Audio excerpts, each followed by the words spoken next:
ఎడారిలో సెలయేర్లు డిసెంబర్ 12వ తేదీ. నేనిప్పుడే పానార్పణముగా పోయబడుచున్నాను. నేను వెడలిపోవు కాలము సమీపమై ఉన్నది.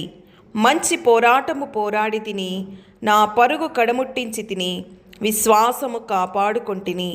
2వ తిమోతీయులకు రాసిన పత్రిక 4వ అధ్యాయము 6-7 వచనాలు. సైనికులు ముసలితనంలో తమ ఇళ్లకి తిరిగి వచ్చేసినప్పుడు తమ దేహానికున్న గాయపు మచ్చల్ని చూపించి తాము పాల్గొన్న యుద్ధాల గురించి చెబుతుంటారు. మనం కూడా ఏ నిత్యమైన నివాసానికి చేరుకోవాలని త్వరపడుతున్నామో అక్కడ దేవుని కరుణ గురించి, విశ్వాస్యత గురించి, మనల్ని ఆయన శ్రమలో నుంచి నడిపించిన దానిని గురించి చెప్పుకుంటాము.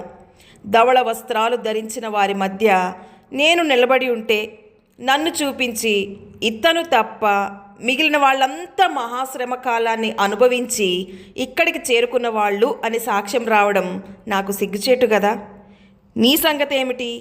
దుఃఖం అంటే ఏమిటో తెలియని పరిశుద్ధుడు ఇదిగో అని నీ వైపు చెయ్యెత్తి ఎవరైనా చూపించడం నీకు ఇష్టమా? అయితే ఆ గొప్ప గుంపులో ఒంటరి అవుతావు. పోరాటంలో పాల్గొనాలి, ఎందుకంటే కిరీటం సిద్ధంగా ఉంది.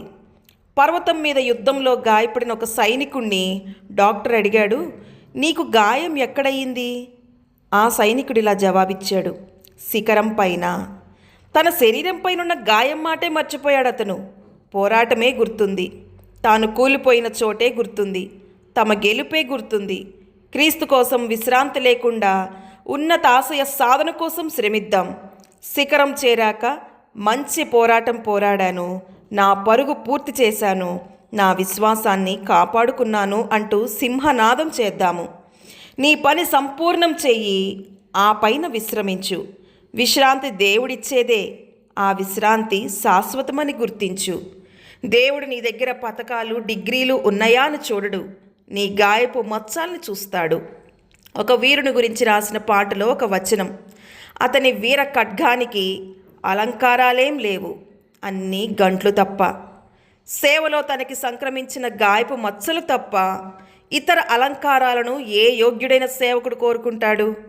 కిరీటం కోసం తాను భరించిన నష్టాలు, క్రీస్తు కోసం పడిన నిందలు, దేవుని సేవలో తాను పొందిన అలసట, ఇవే అతనికి గర్వకారణాలు.